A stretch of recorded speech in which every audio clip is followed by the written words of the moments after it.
কালকের আমি ফুলকপির ডাঁটা দিয়ে একটা রেসিপি বানিয়েছিলাম, তা অসাধারণ লেগেছিল। আজকের আমি সেই ডাঁটাগুলো নিয়েছিলাম, এবার পাতাগুলো রেখে দিয়েছিলাম। এই পাতাগুলো দিয়ে আজকে নতুন একটা রেসিপি বানাবো, দেখা যাক কেমন লাগে। এই পাতাগুলো ডাঁটা একটু আধটু আছে, এটাও কেটে ফেলে দেবো, একদম শুধু পাতাটা নেব।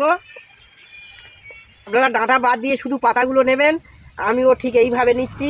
এবারে এই পাতাগুলো একটু বড় বড় করে কেটে নিতে হবে।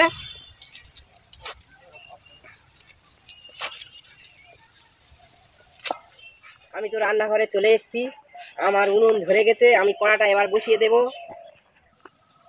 কড়াতে একটু জল দেব, কপি পাতাটা দিয়ে দেব, হালকা সিদ্ধ করে নেব। এবার আমি এটা ঢাকা দেব, কিছুক্ষণ সিদ্ধ হতে থাকবে। এবার আমি ঢাকাটা খুলে দেখব, এই হালকা সিদ্ধ হয়ে গেছে। একটু নেড়ে চেড়ে তারপরে নামিয়ে নেব। এবার আমি এটা চুপড়িতে ঢেলে নেব।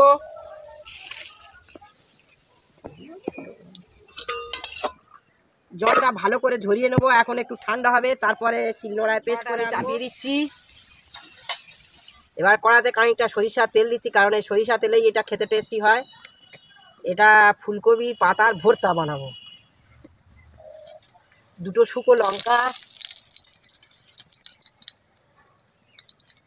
কয়েকটা গোটা রসুন,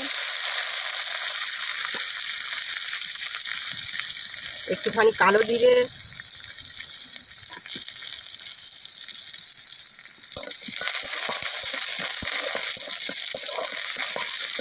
নেড়ে চেড়ে নেব।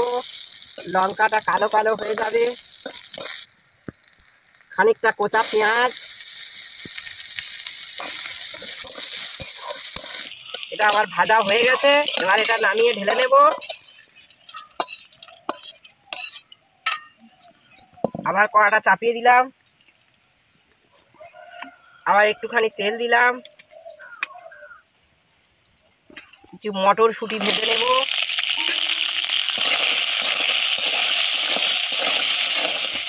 অল্প একটু লবণ দিলাম, এতে অল্প ধনে পাতাও দিলাম, দিয়ে একটু ভাজা ভাজা করে নেব। আর একটুখানি সর্ষে তেল দেব।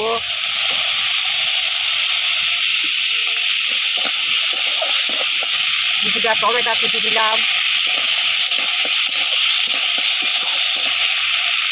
অল্প হলুদ গুঁড়ো দিলাম, অল্প গোলমরিচের গুঁড়ো দিলাম। এবার এটা আমার ভাজা হয়ে গেছে, এটা আমি এবার ঢেলে নেব। নিয়ে এবার কপি পাতার সঙ্গে একসঙ্গে এগুলো শিলনোড়াতে বেটে নেব। এবার আমি কড়াটা উনুনে চাপিয়ে দেব, খানিকটা সর্ষে তেল দেব। এবার আমি এখানে সিদ্ধ করা কপি পাতা এবং টমেটো কুচি, মটরশুঁটি, এগুলো সব পেস্ট করে নিয়ে এসেছি শিলনোড়াতে। এবার আমি কড়াইতে দেব।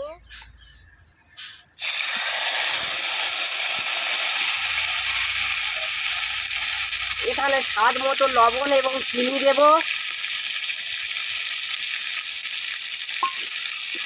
একটু নেড়ে চেড়ে নেব।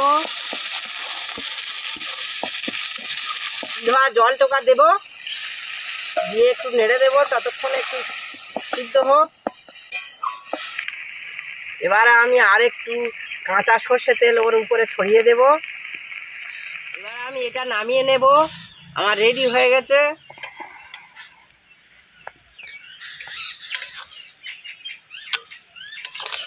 এবার আমি এই লঙ্কাগুলো মেরে নেব, নিয়ে যেগুলো ভেজে রেখেছিলাম কপি পাতার ভর্তার সঙ্গে এইগুলো দিয়ে দেব।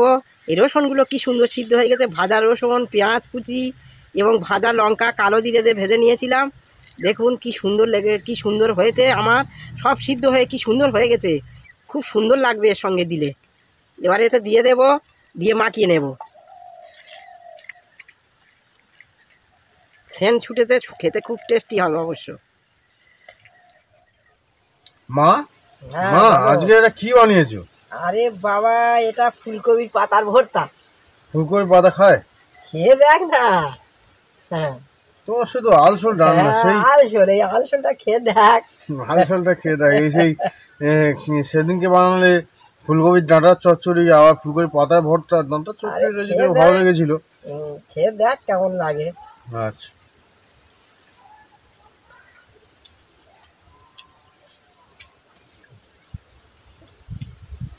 কেমন লাগছে?